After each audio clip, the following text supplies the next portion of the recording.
Hello friends, welcome back to our channel. భారత ఆర్థిక వ్యవస్థ క్రమంగా బలపడుతోంది. గతంతో పోలిస్తే ఆర్థిక వృద్ధి గాడిలో పడింది.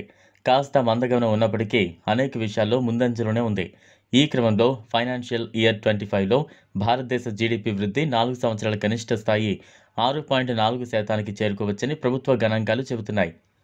మొదటి ముందస్తు అంచనాల ప్రకారం మందగమనం ఆర్థిక కార్యకలాపాల గురించి హైలైట్ చేస్తోంది. భారత ఆర్థిక వ్యవస్థ 4 ఏళ్లలో అత్యంత నెమ్మదిగా వృద్ధి చెందగలదని సూచిస్తోంది. స్టాటిస్టిక్స్ ఆఫీస్ ఎన్ఎస్ఓ విడుదల చేసిన మొదటి ముందస్తు అంచనాల ప్రకారం భారతదేశ జీడీపీ వృద్ధి 2024లో 8.2% నుంచి 2025లో 6.4%కి తగ్గిందని అంచనా వేసింది. మొదటి ముందస్తు అంచనాల మందగమనం ఆర్థిక కార్యకలాపాల మరింత పతనాన్ని హైలైట్ చేస్తోంది. ఆర్థిక వ్యవస్థ గత 4 సంవత్సరాలతో పోలిస్తే అత్యంత నెమ్మదిగా వృద్ధి చెందగలదని సూచిస్తోంది. 2023-24 కోసం జీడీపీ తాత్కాలిక అంచనాలో 8.2% వృద్ధి రేటుతో పోలిస్తే 2024-25లో వాస్తవ జీడీపీ 6.4% పెరుగుతుందని అంచనా. మాత్ర జీడీపీ 9.7% వృద్ధి రేటును సాధించింది. 2024-25 ఫైనాన్షియల్ ఇయర్లో 9.6% వృద్ధి రేటు కంటే ఎక్కువ 2023-24 అని ఎన్ఎస్ఓ డేటా పేర్కొంది. మార్చి 2025తో ముగిసే ప్రస్తుత ఆర్థిక సంవత్సరానికి సంబంధించి ఇటీవలి రిజర్వ్ బ్యాంక్ అంచనా 6.6% కంటే ఈ అంచనా తక్కువగా ఉంది. ముందస్తు అంచనా బడ్జెట్ లెక్కల్లో కీలక పాత్ర పోషిస్తుంది. జూలై-సెప్టెంబర్ త్రైమాసికంలో నమోదైన 5.4% జీడీపీ వృద్ధిని షాక్ ఇచ్చింది.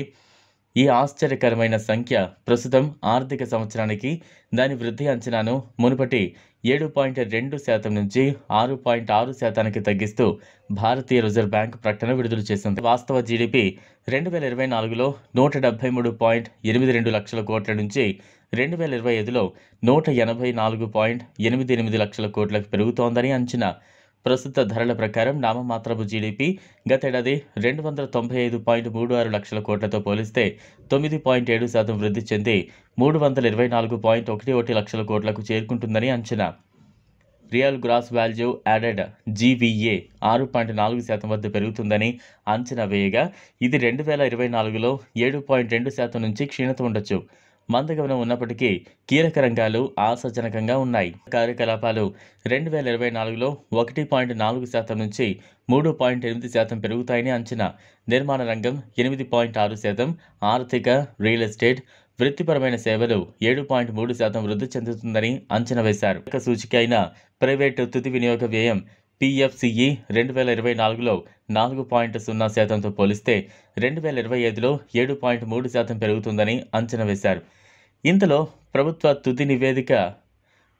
తుది వినియోగ వ్యయం గత ఆర్థిక సంవత్సరం 2.5% నుంచి 4.1% వృద్ధి రేటుతో పుంజుకోవచ్చని అంచనా.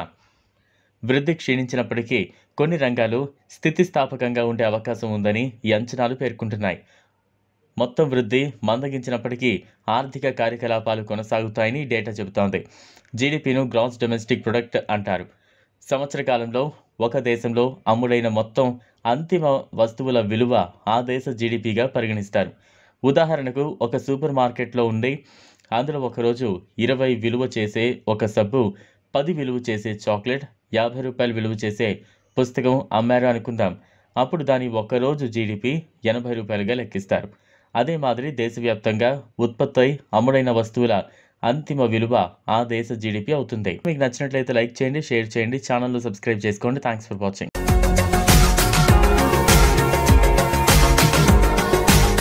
మరిన్ని అప్డేట్స్ కోసం మా ఛానల్ని సబ్స్క్రైబ్ చేయండి.